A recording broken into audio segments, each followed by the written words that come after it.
तो नमस्कार, मैं हूं शीतला तिवारी। दोस्तों चलिए एक बार प्रयागराज चलते हैं। प्रयागराज में एक दर्दनाक घटना हो गई है जिसको सुन करके आपके पैरों तले जमीन खिसक जाएगा। आप भी सोचेंगे कि क्या ऐसे भी दरिंदे लोग पड़े हुए हैं। जी हां, आज हम जिस प्रयागराज की बात कर रहे हैं, एक धर्म नगरी की बात कर रहे हैं, तो प्रयागराज के गंगा पार यानी गंगा नगर स्थित जो है कोतवाली हड़िया का मामला है।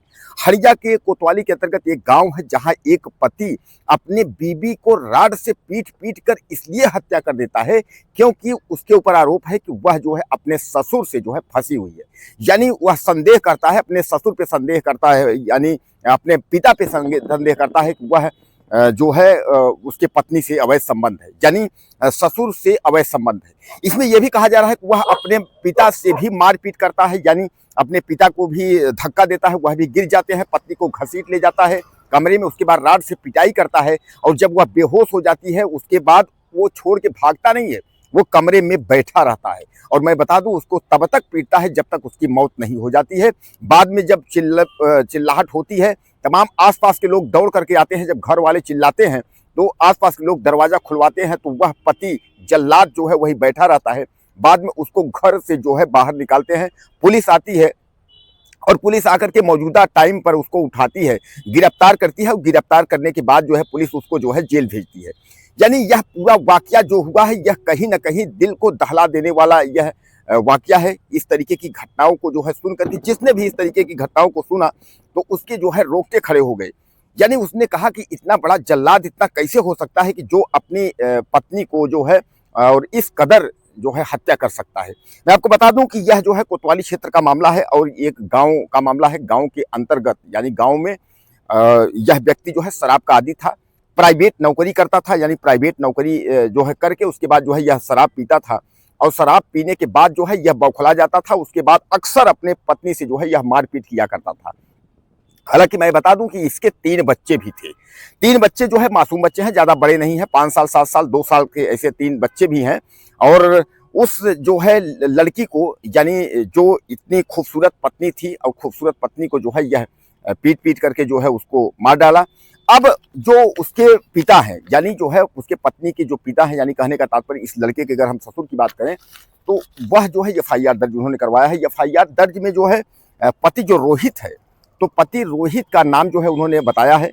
एफआईआर जो दर्ज है, जो मुकदमा पंजीकृत है, लेकिन पिता जो शोभनाथ है उसके नाम जो है, यानी जो औरत का पिता है, एक तरीके से लड़के का जो रोहित है उसका ससुर, उसने जो एफआईआर दर्ज करवाई है उसने जो है ससुर राज बहादुर सेठ के नाम और अरविंद, यानी राज बहादुर और अरविंद 2 लोगों के नाम जो है उसने एफआईआर दर्ज करवाया है।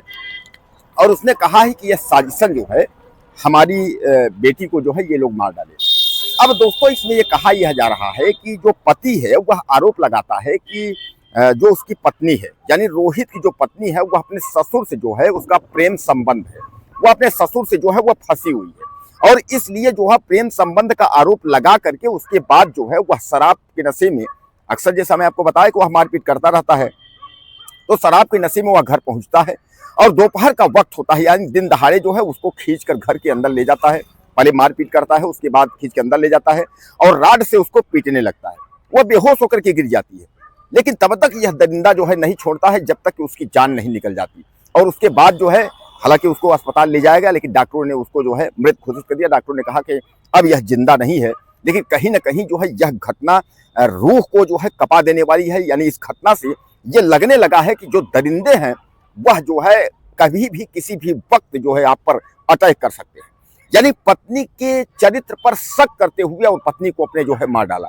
दोस्तों ये बात तो है, नो मेडिकल फॉर सस्पिशन, यानी शंका की कोई दवा नहीं है और इसको संज्ञा की बीमारी हुई और संज्ञा की बीमारी के तहत जो है इसने अपनी पत्नी को जो है मार डाला।